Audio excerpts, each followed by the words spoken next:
Hola chicos, ¿cómo están? Miren, para recordarles un poco lo que hemos visto en clases anteriores, recordarles que vimos la mentalidad que tenían los europeos al momento de llegar a América. Cristóbal Colón, cuando llega a América, no se da cuenta que ha llegado un nuevo continente, sino que piensa que ha llegado a las Indias. ¿Ya? ¿Qué quiere decir esto? Que él había logrado su objetivo, el hecho de buscar una ruta comercial más corta para que España pudiera conseguir ciertos productos de Oriente. Sin embargo, no fue así. Llegó a América.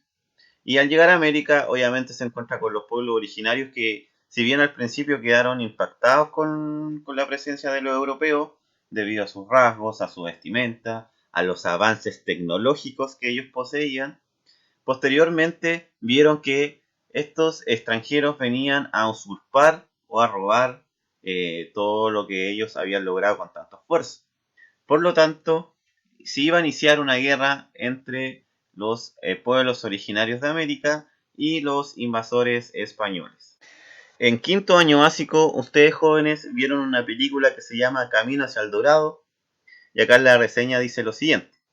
En la última clase vimos la película Camino al Dorado, en la cual pudimos conocer a sus protagonistas, Miguel y Tulio, quienes, en una apuesta callejera, ganan un mapa para ir al Dorado. Viajando como prisioneros logran escapar y finalmente llegan al Dorado. Contexto de la película. En 1519, Hernán Cortés comienza su aventura desde Cuba a México, donde logra conquistar a los mayas y aztecas. Los españoles se unen con otros pueblos enemigos de los mayas, obligando a estos a encerrarse en su propia ciudad, donde finalmente la viruela mata a más de la mitad de la población. Entonces, obviamente la película se basa en un contexto histórico, en la historia que se desarrolló tanto entre españoles como los pueblos originarios de nuestro continente. Y acá por otro lado podemos ver también la arquitectura indígena, que es totalmente diferente a la española.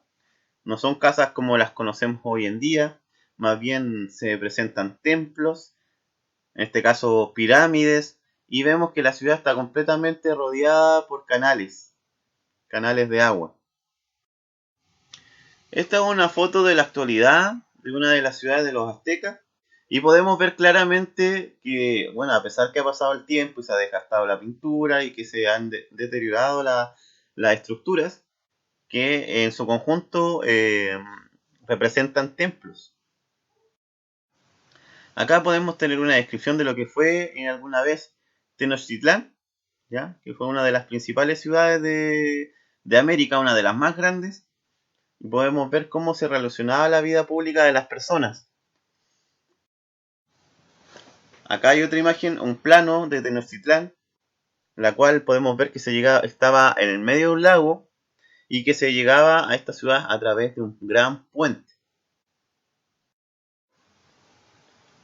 Los aztecas por su parte no se vestían como los españoles, no utilizaban estas túnicas, estos pantalones o botas.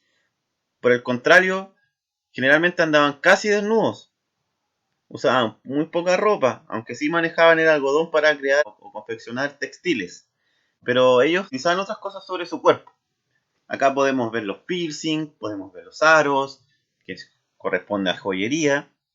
También podemos ver que se hacen expansiones, que portan pieles de animales, ¿ya?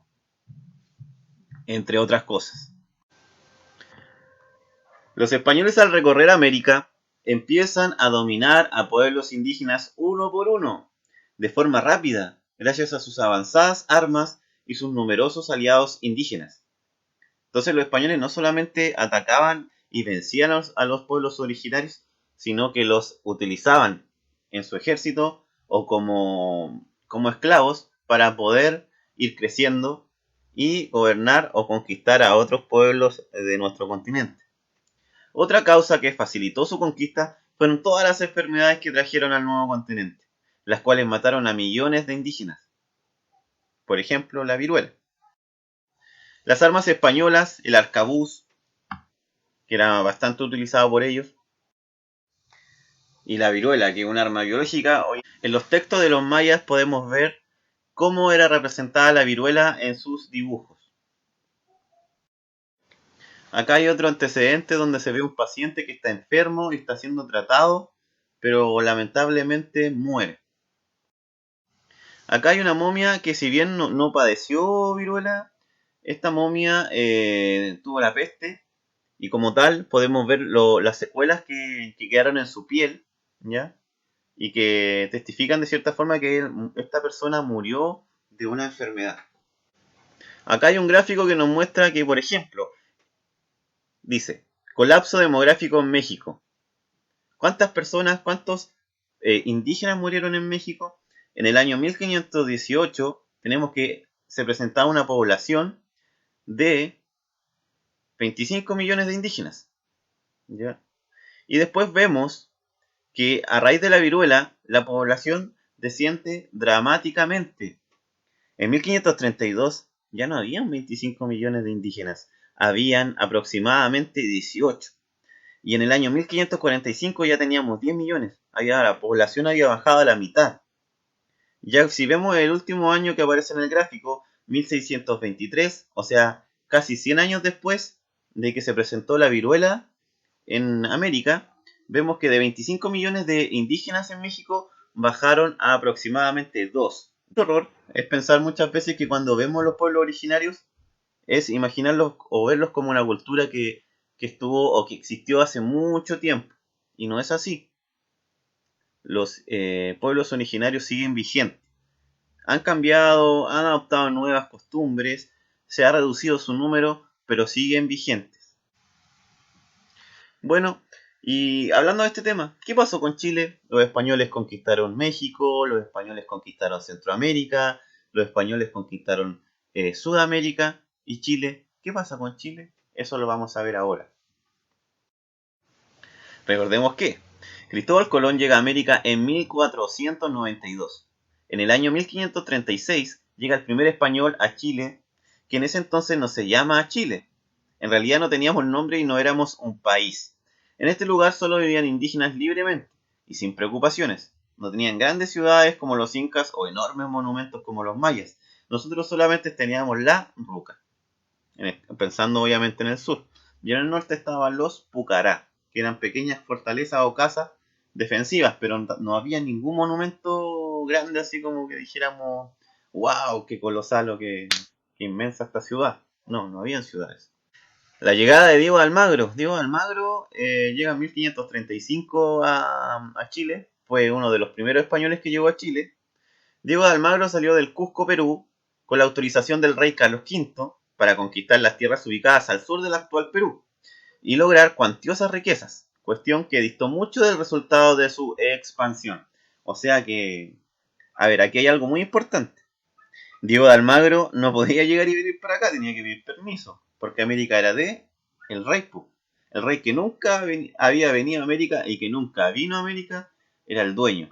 Y él tenía que autorizar a cualquiera a moverse de un lugar a otro. Así que este hombre, Diego de Almagro, pide permiso y llega a América, a Chile, perdón. ¿Y qué pasó?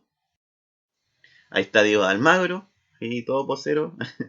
Siempre salen con un buen perfil, ahí todo heroico, bien vestidos estos españoles. Uno generalmente cuando quiere subir una foto, sube la mejor foto a tu perfil, ¿no? Al Insta, al Facebook. Yo creo que con los españoles y las pinturas era lo mismo.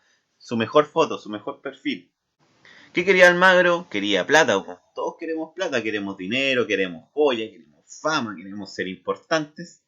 ¿Ya? Y eso es lo que quería él y pretendía que Chile tenía todo eso y lo podía conseguir ahí. ¿Qué pasó? El hombre, acá sale un hombre congelado, Diego de Almagro, ¿por dónde creen que se vino? Sí, como ustedes lo dijeron en clase, Diego de Almagro se vino por la cordillera y se congeló, murieron muchos hombres. Gran error de venirse por ahí. Segundo, no encontró oro, no encontró el oro que necesitaba. Y con oro pagaba los soldados, con oro compraba víveres, con oro hacía muchas cosas y empezó a perder el poder militar. Otra cosa es que los mapuches no lo recibieron muy bien. ¿Ya? Le ganaron muchas batallas y estuvo a punto de morir. Y por último, como vemos acá un joven llamado Messi, se fue prácticamente llorando a Chile con las manos vacías, pateando piedras, no consiguió nada, se fue a Perú de nuevo y en Perú muere. Pedro de Valdivia llega a Chile, el segundo conquistador. Y aquí hay alguna diferencia bastante grande. Si se pueden fijar, tenemos una universidad que se llama Pedro de Valdivia. Una calle que se llama Pedro de Valdivia. Bueno, hay varias calles en Chile que se llaman Pedro de Valdivia o Valdivia. Una ciudad que se llama Valdivia. Acá tenemos incluso transporte que se llama Pedro de Valdivia. Acá tenemos un billete de Pedro de Valdivia. Monedas de Pedro de Valdivia. ¿Y quién fue Pedro Valdivia que aparece en todos lados hasta la actualidad? Lo vamos a ver ahora. Pedro de Valdivia, quien había participado en la conquista de Perú, decidió arriesgarse y emprender la conquista de Chile. A pesar del desprestigio del territorio, ya que estamos muy mal vistos, Valdivia logró formar una hueste o una tropa compuesta por 150 españoles y 500 indígenas de servicio, esclavos, partiendo del Cusco en enero de 1540. Valdivia logró recorrer una buena parte del territorio chileno y fundar algunas de sus principales ciudades. Las primeras ciudades que nacen en Chile son fundadas o creadas por el señor Pedro de Valdivia. Almagro no hizo nada, llegó y se fue al tiro. En cambio, Pedro de Valdivia no, fundó ciudades. Principales ciudades fundadas por Valdivia: Santiago, La Serena, Concepción y obviamente Valdivia. Acá hay un plano de las ciudades, si se pueden fijar, cada cuadrado corresponde a, en este caso, una cuadra. Y podemos ver que la ciudad no era muy grande. Yo creo que Coronel es mucho más grande que eso.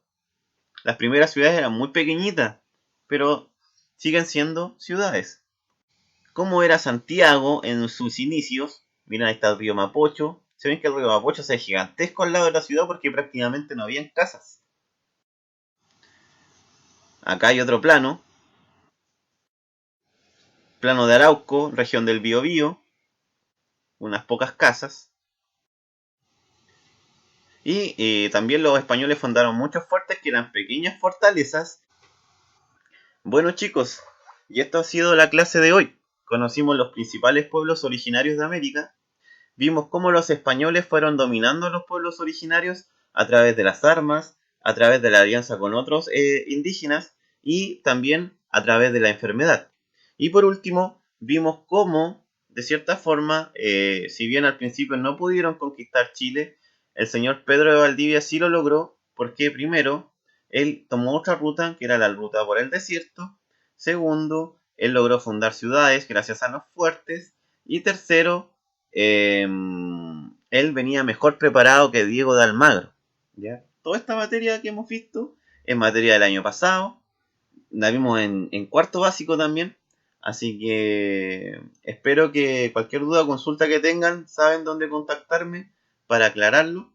Y además de esta clase, hay una actividad la cual se las voy a enviar por WhatsApp para que ustedes puedan desarrollarla y después luego puedan hacérmela llegar.